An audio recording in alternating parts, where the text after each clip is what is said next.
Hello and welcome back. Tonight we're going to take a look at Remington Rand's contribution to production of the model 1911A1 during World War II. The Remington Rand Company was originally founded in 1898 by James H. Rand Sr. and his son in 1915, James H. Rand Jr., formed the American Cardex Company, which merged with the Rand Company in April of 1925. Creating the Rand Cardex Company. Now, in January of 1927, Remington Rand Incorporated was organized under one management in Delaware. It was incorporated in Delaware. And the new company held many interests in the office machinery and equipment industry.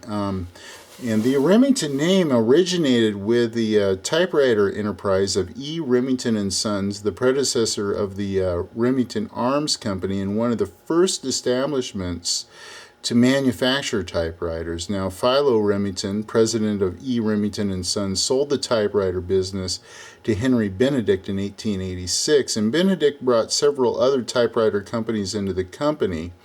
And it was sold in 1926 to James H. Rand Jr. Now, throughout the 1930s, Remington Rand acquired several more business machine companies, and in 1937 they acquired the General Shaver Corporation, which became a wholly owned Remington Rand subsidiary. Now, they began the manufacture of electric shavers in 1937 and introduced the Remington Close Shavers, and by 1941 they were number one in sales with their product. And in 1942, the General Shaver Corporation was awarded a subcontract for the manufacture of pistol magazines. Now, during peacetime, Remington Rand excelled in their field. They were very aggressive in the development and improvement of products. They had factories in 12 cities and in 3 foreign countries. And during World War II, all the plants were involved in some type of war-related production. Now, there was an order of 125 model 1911A1 pistols placed by ordnance in March of 1942, and Remington Rand used an old plant in Syracuse, New York that had been vacant since 1939. Now, since there was no production equipment of any type that was in the plant, a complete package of government-owned machine tools had to be procured and installed. Now, they employed 2,700 at peak production, and 58% of those were women. The employees worked 48 hours per week, and many were part-timers. Many professional men who worked evenings after their day jobs there, too. High school boys performed light duties after school, so they had quite a workforce going there to make these pistols. And of course, all the employees were new and inexperienced, so there was a massive educational programs that were instituted. And the various educational programs that were used, they include skeletonized pistols and demonstration guns, and just all sorts of ways to get people familiar with the manufacturing of these pistols. Now, Remington Rand produced a special series of model 1911A1s known as the Experimental Remington Rand series, and I'll do a separate video on this pistol right here, which happens to be one of those.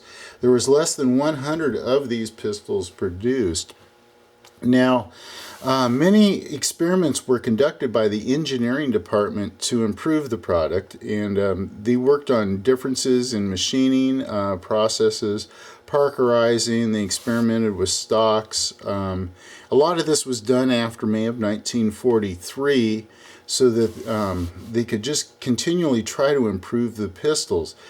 Now, their goal was to make the best pistol at the lowest cost in the largest quantities, and even with these goals, they did have early production problems. And at first, their costs were about $1 more per pistol than Colt, and that was only because of the new startup of a plant. And then by 1944 to 1945, they had a superior product that was equal to or better than the other companies. And they also produced more pistols than the other 3 companies combined. And they set their plant up on a straight line production method, and they were very, very efficient at handling of parts. Now, the first 255 pistols that they made were accepted by ordnance in November of 1942. And by early 1943, they had increased production in order to meet deadlines, and this resulted in a high number of rejections. At the first interchangeability test in February of 43, they indicated that they had critical problems. So James H. Rand Jr. stopped production for 2 months after a meeting with the Rochester Ordnance District Office, and he went through and he made changes in key management personnel, and it was found that component inspection was weak by both Ordnance and Remington Rand, and this was considerable financial loss to Remington Rand because they missed production schedules. And after they did that, they changed the number prefix on these so it would be recognizable, the before and after ones. Now, this change took place at around 955,000. But by the end of 1943, rejections were reduced to less than 5%. And then in December of 1943, fluctuating pistol requirements cut pistol production almost in half, which resulted in many layoffs. But then again, by May of 1944, they saw production increase to full capacity, and that required more hiring and retraining. Then by July of 1944, Ordnance set an unofficial goal of 40,000 pistols per month, and Remington Rand, by late 1944, reached a production of 50,000 pistols per month. Now, by July of 1945, production was well ahead of schedule, and due to VE Day, the contract was terminated in July of 1945. So the extra parts that they had were shipped to Ithaca. Now, there was an old conflict between Ithaca and Remington Rand, and this contract was brought on by the fact that Ithaca thought that Remington Rand neglected to procure machine tools for Ithaca in a timely manner. So to get back at Remington Rand, Ithaca accepted the parts on a waiver, questioning the quality of the parts. Now, Ordnance stepped in, stating, there is little evidence to support the implication that acceptance standards at Ithaca Company were higher than those at Remington Rand. And for those of you that saw the Ithaca video, you'll remember what I said about Ordnance in their conclusions of Ithaca not contributing much or virtually anything to the production of the Model 1911. Now, the company was Remington Rand was, they expended every effort to improve the manufacturing process, and the company was able to reduce the process time on many components, and they developed several new procedures and techniques, and this saved a lot of time and resulted in a better pistol. And some of their major accomplishments were they developed hard slides which eliminated the recoil plates that Colt had put in I believe it was 1937, and the hard slides were adopted after the war. Now, they also developed a new method of broaching the slideways on the receiver, which assured perfect interchangeability, and this was later adopted by Colt in Ithaca.